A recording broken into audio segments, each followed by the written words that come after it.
For 11 years, I ran every number that kept my father-in-law's restaurant group alive.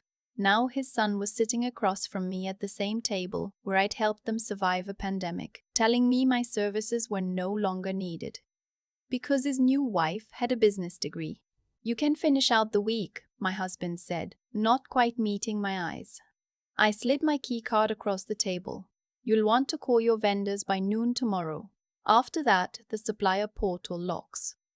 That's when his smile finally disappeared. Let me back up, because to understand what happened in that conference room, the one with the framed photos of the original Hargrove's diner on the wall, the one where I'd sat through 100 budget meetings and twice as many crises, you need to understand what I was to this family, what I'd built, and what it cost me. My name is Noelle, and I was 23 years old when I married into the Hargrove family. Young, I know. Looking back, I can see all the ways I was still figuring out who I was, but I was sharp with numbers in a way that felt almost embarrassing. The kind of person who could glance at a P&L and immediately see 3 things wrong with it before the coffee finished brewing. My father-in-law, who everyone called Mr. Ray, had started Hargrove's with a single breakfast diner in Knoxville in 1987. By the time I came into the picture, it had grown into 6 locations across East Tennessee, a small catering division, and a wholesale baked goods line that supplied 4 regional grocery chains. It was a real operation, messy, inefficient, deeply human, and genuinely beloved by the people it fed. But the books were a disaster. Mr. Ray had been running the finances out of a combination of gut instinct and a QuickBooks account his daughter had set up in 2009 that nobody fully understood anymore. He had a bookkeeper named Sandra, who came in on Tuesdays and did her best. But Sandra was 62 and openly admitted she was just making sure the checks cleared. Nobody had a real handle on food cost percentages, labor variance, or which locations were quietly hemorrhaging money while the others carried them. I saw it within 2 weeks of joining the family, not because I was showing off, because it was impossible not to see. Mr. Ray found me at the kitchen table one Sunday morning with a yellow legal pad covered in numbers. He pulled up a chair, looked at what I'd written, and didn't say anything for almost a minute. "You figured that out from the reports I gave you?" he finally asked. "The catering division is subsidizing location 4, I said. Has been for at least 18 months. And your linen service contract expired in April. You've been overpaying by about $800 a month since then." He looked at me for a long moment. Then he said, "How would you feel about coming to work for me?" That was the beginning of everything. I want to be honest about something. I loved it. The work, the problem solving, the feeling of watching something chaotic slowly become organized and functional. I built their financial infrastructure from scratch. A proper accounting system, real inventory management, vendor contracts with actual terms, labor scheduling that accounted for seasonality. I created a dashboard that let Mr. Ray see every location's performance in real time, something he'd never had before. I also became the person the vendors called, the one who negotiated, the one who knew that our produce supplier gave a 2% discount if you paid within 10 days and that the bakery supply company would match a competitor's price if you sent the quote in writing on a Monday. My husband, I'll call him my husband, though that word has become complicated, was technically the operations manager. He handled the front of house stuff, staffing, customer complaints, the physical spaces. He was charming and good at it, genuinely. People liked him. But the business side? He left that entirely to me, which was fine until it wasn't. We had a good marriage for a long time, or what I thought was a good marriage. He traveled a lot for the catering side of things, scouting venues, managing events. I was at my desk. I was always at my desk. I missed things. Our 5th anniversary dinner because a supplier was threatening to pull our contract over a payment dispute I had to personally resolve. My best friend's bachelorette weekend, because 3 locations had a health inspection scheduled for the same Monday morning, and I needed to prep the managers. My own birthday, twice, for reasons I can't even fully reconstruct now. The work was always more urgent. There was always something. I told myself it was temporary, that once I got the systems running smoothly, it would ease up. But smooth systems need maintenance, and the business kept growing, and I kept saying yes because Mr. Ray kept trusting me, and that trust felt like something I couldn't afford to disappoint. My father-in-law understood what I was doing in a way my husband never fully did. He'd stop by my office, a small room off the main kitchen at location 2, which had the best coffee, and sit across from me while I worked through a cost analysis. He'd ask questions. Real questions, not polite ones, and when I explained something, he listened like it actually mattered to him, because it did. "You're the reason we're still doing this," he told me once, after I'd caught a vendor overbilling us for 18 months. I'd recovered just over $14,000 in credits. He'd said it quietly, like he was embarrassed that it had taken him this long to notice. I should have saved that moment somewhere more protected than my memory. I found out about her in the most ordinary way possible. My husband mentioned her name twice in 2 weeks in contexts that didn't quite make sense, and something in my stomach went cold. I didn't confront it immediately. I'm not sure why. Maybe because I already knew, and knowing meant the whole architecture of my life needed to be rebuilt. Her name was Vivica. She was 30, ran a brand consultancy out of Nashville, and had met my husband at a catering event the previous fall. She had a hospitality management degree from a mid-tier school, a very polished Instagram presence, and, it turned out, a very strong opinion about how the Hargroves brand could be modernized. My husband and I separated in February. It was devastating in the way that things are devastating when you've built your whole identity around something and then watched it stop being true. But I kept going to work because the business needed me and because stopping felt more impossible than continuing. Mr. Ray never said a word about it. He just kept being exactly what he'd always been. Steady, direct, appreciative. I think he was embarrassed by his son. I think he was also scared, in the way that fathers of a certain generation get scared when they watch their children make choices that can't be undone. Things shifted when Mr. Ray had a knee replacement in the spring. Not life-threatening, but serious enough that he was on limited hours for 3 months, and handed off more of the decision-making to my husband than he ever had before. I watched it happen the way you watch weather rolling in, slowly and then all at once. My husband started bringing Vivica to the weekly operations meetings, at first as a guest, which I found baffling, then as a consultant. Then, without any formal announcement, she was just there, with opinions about the logo and the social media strategy and whether we should pivot to a more elevated casual positioning. I didn't say anything about the logo. That wasn't my department.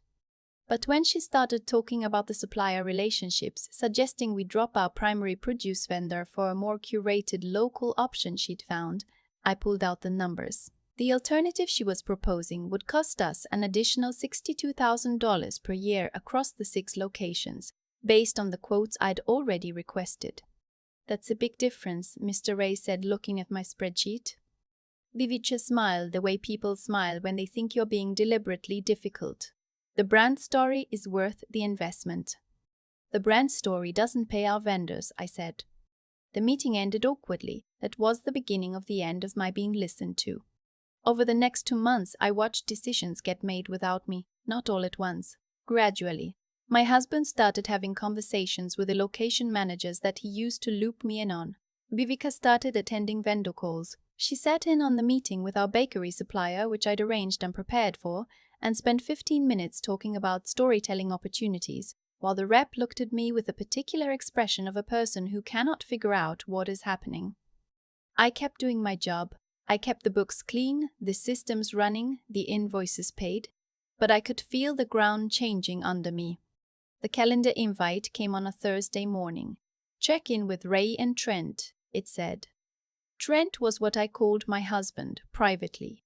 The invite came from his assistant, not from him directly, which told me everything I needed to know about who had written it. I sat at my desk for a few minutes after I saw it. My office smelled like coffee and old paper, and the faint grease smell that drifts through any building connected to a commercial kitchen. I'd spent more time in that room than in my own apartment over the past decade. I opened a new spreadsheet and spent the next 4 hours doing something I'd never done before. The Hargroves' financial infrastructure ran through a proprietary accounting integration I'd built and maintained for 7 years. It connected the POS systems at all 6 locations, the inventory management software, the payroll processor, and the vendor portal, a centralized hub where we managed all supplier relationships, automatic payments, and contract renewals. I had built the vendor portal from scratch using a platform called Vendex, customized with over 200 rules and automation specific to our business. It lived under my professional account credentials, not the company's general IT login, because when I'd built it, there hadn't been a company IT structure. There had been just me. I did not sabotage anything. I want to be very clear about that. I moved nothing, deleted nothing, altered nothing. But I did stop renewing access credentials that were set to expire. 3 automatic renewals that I normally process silently, without anyone knowing they needed to be processed, because no one else knew the system well enough to realize they existed. They would expire on their own timetable. I just didn't prevent it. I packed the few personal things from my desk into a canvas tote I kept on the back of my chair. The photo of my grandmother that had been on my desk since my first day. A small succulent I'd carried from office to office for 6 years. A notepad with my handwriting covering every page. I left the branded Hargroves coffee mug. The meeting was at 2 o'clock. My husband sat at the head of the conference table like he was playing a character in a movie about himself. Vivica was to his right with a notebook that looked like it had never been written in. The HR consultant they'd recently started using, a woman named Patrice who I'd always liked, sat in the corner with the careful expression of someone being paid to witness something uncomfortable. "We want to talk about the direction of the business," my husband started. "And my role in it," I said. I wasn't asking. He glanced at Vivica. "We've been thinking about what the finance function needs to look like as we scale. Vivica has a background in hospitality management," I said. "I know. Business operations. And we think a fresh perspective on the financial strategy could help us grow in ways that—" "How much does the catering division make per event on average after labor?" I asked. He paused. "That's not—" "Do you know the answer?" Another pause. "What about our net food cost percentage across locations? Do you know what it ran last quarter?" "Noel. For 11 years, I ran every number in this business." My voice was steady. I was surprised by how steady it was. "I built the systems you don't know exist. I maintained relationships with vendors who would have walked away 3 separate times if I hadn't personally called them. I recovered $68,000 in billing errors in the last 4 years alone. And you're replacing me with someone whose most recent financial experience is invoicing brand partnerships." Vivica's jaw tightened. My husband's face had gone the particular red that meant he was embarrassed and was about to get defensive. "This is a business decision," he said. "It's not personal." "It's completely personal," I said. "But I won't argue about it." I reached into my pocket and put my keycard on the table. "You'll want to call your main produce vendor first thing tomorrow," I said.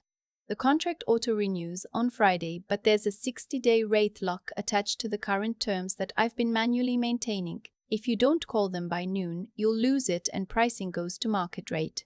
That's roughly $4,400 a month across all locations." I picked up my tote bag. "The vendor portal access credentials expire in 12 days. The reset process takes about a week if you know what you're doing. I'd suggest starting that Monday." I looked at Vivica. "The documentation is in a folder called Vendex Admin on the shared drive. Most of it. Some of the custom automation logic only exists in my head. You're welcome to call me. My consulting rate is $300 an hour." I walked out. I drove to a place called the Blue Kettle, a coffee shop 4 blocks from the office that I'd been going to for 8 years, but never had time to actually sit in. I ordered a pour-over and a slice of banana bread and found a table by the window. My phone started buzzing at 2:47. My husband. I declined. Vivica's number. She was in my contacts because we'd been on group texts about operations. Buzzed twice. Declined. A number I didn't recognize that turned out to be Patrice, the HR consultant. Declined. Then a text from someone I hadn't expected. Our head of catering, a woman who'd been with the company for 9 years and who I genuinely liked. Noel, what's happening? The portal is showing errors on 3 active event orders. Tell me you're coming back. I set my phone face down and ate my banana bread. It was very good. I had never actually sat down in this coffee shop long enough to eat anything. The calls kept coming. I watched the screen light up through the back of the case and felt something I hadn't expected. Not triumph, not satisfaction, just a very quiet clarity, like the moment after you finally said a true thing out loud that you'd been keeping inside for too long. My husband called 4 more times before he texted, "The portal is locked. Vendors are calling. You need to tell me what's happening." I waited 20 minutes, then I called him back. "I didn't lock anything," I said when he picked up. "The credentials expired. I've been renewing them manually for 3 years because no one else knew they needed to be renewed. I'm not employed here anymore, so I didn't renew them." "You did this on purpose." His voice was shaking. "I built a system and maintained it for 11 years. When I left, I stopped maintaining it. That's not sabotage, that's consequences." "Noel, we have 3 events this weekend. Caterers can't access the order system." "Then you should probably call the vendor portal support line. The number is in the Vendex admin folder. Response time is typically 48 to 72 hours for credential reset requests." Silence. "Oh," I said, "you could start the conversation about what a proper transition actually looks like." He called Mr. Ray. I know because Mr. Ray called me 40 minutes later. Mr. Ray's voice sounded tired in a way that had nothing to do with his knee. "Tell me what happened," he said, not accusing, just asking. I told him. All of it, the vendor portal, the contract renewals, the automation logic that existed nowhere but in my own documentation and memory. I told him how long I'd been maintaining it without anyone knowing, and why, and what it would take to restore access. He was quiet for a long time. "He should have known better," he finally said. "I should have made sure he knew better." "Mr. Ray, don't. Let me say this." He coughed. He'd had a chest cold for 2 weeks that he refused to treat. "You kept this place running when I couldn't. You kept it running when he wasn't paying attention. And I let him push you out because he's my son, and I thought I could fix it later, and I was wrong." "I'm not asking you to fix it," I said. "I know you're not." A pause. "But I'm going to try anyway. Will you walk me through what needs to happen?" "Not for him, for the people who work here. The people who've been here 10 years and don't have any part in this." I thought about the catering manager's text. I thought about the woman who'd worked the front counter at location 3 since the year I'd started. I thought about the cook at location 1 who'd been saving up to bring his brother over from Guadalajara, and whose last 3 raises I'd fought for personally. "I'll send you a document tonight," I said. "Everything I know. Vendor contacts, contract dates, portal reset instructions, the automation rules, all of it." "Thank you," he said. It came out small and sincere in a way that made my throat tight. "There's a consulting arrangement we should talk about," I said. "If you want this transition done right, I can help with that. But it won't be free, and it won't involve me coming back." "Name your terms," Mr. Ray said. "I'll meet them." The next 2 weeks were strange. I worked from my apartment, rebuilding documentation I'd been carrying in my head for years, sending it to Mr. Ray in organized folders that he'd forward to whoever was doing the actual work. The vendor portal took 8 days to fully restore. The contract rate lock was lost. There was no way to recover it. The window had passed. It would cost them around $52,000 over the next year. My husband told me this in a text with the tone of someone trying to make me feel guilty. I didn't respond. 3 weeks after I walked out of that conference room, Mr. Ray called to tell me my husband and Vivica had moved to Nashville. That Vivica had decided the Hargroves project wasn't the right fit for her vision. That my husband was going to be doing remote consulting for the business while he figured out next steps, which Mr. Ray said in a voice that made it clear he'd been the one to suggest that arrangement. "I offered him the operations role back," Mr. Ray said. "He turned it down. I think he's embarrassed." "Is that why you're calling? To tell me that?" No, a breath. I'm calling because I want to offer you the CFO position, formally, with the title and the salary that should have gone with it 11 years ago. He paused. And I want you to know that if you say no, I understand completely and I'll still be grateful for everything you did. I was sitting on my apartment balcony drinking actual good coffee, watching the early morning sky turn pale over the rooftops. I'm not coming back to the business, I said. I'm sorry. I figured. He didn't sound surprised.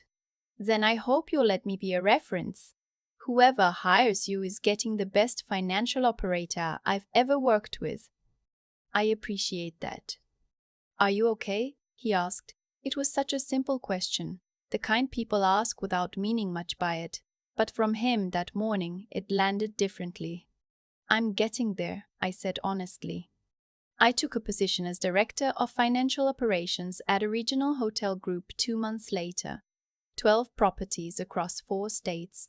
A real team under me.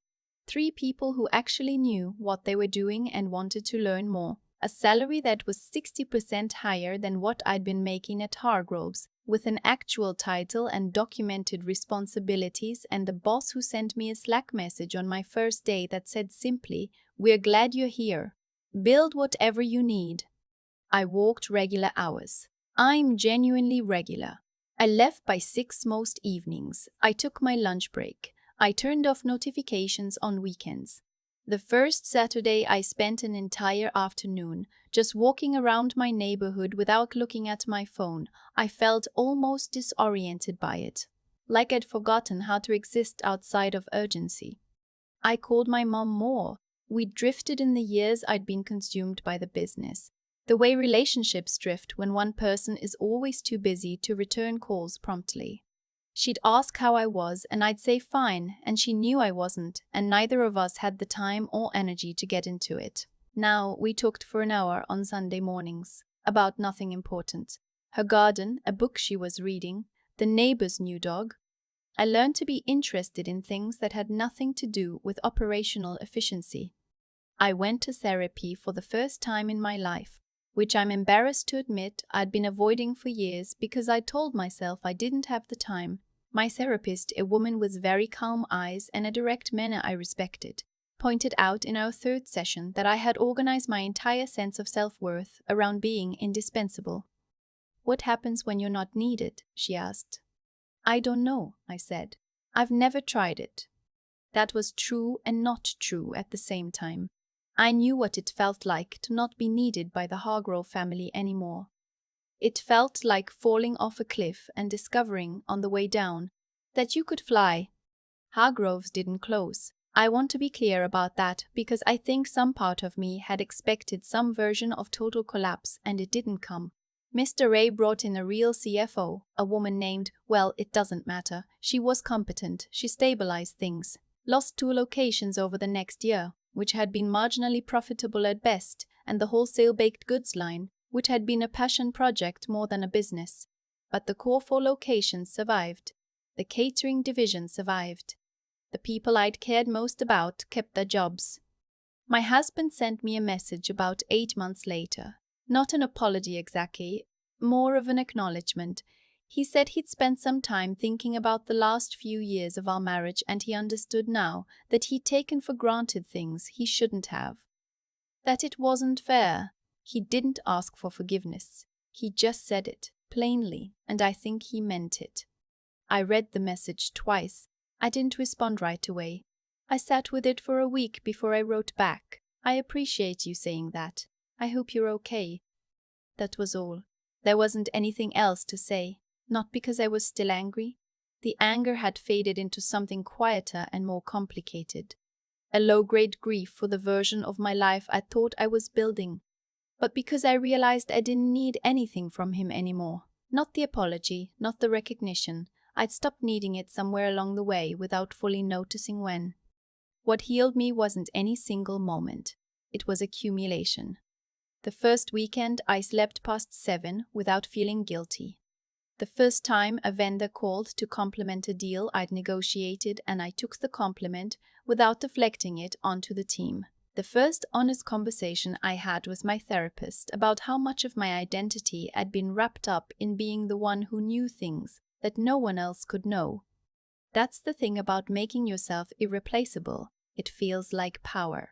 And it is power for a while, but it's also a trap because you end up pouring yourself so completely into the being needed that you forget to figure out who you are when no one needs anything from you. I'm still figuring that out. I'm 32 now, sitting in an office with actual windows, managing a team that respects me, doing work I'm good at without drowning in it.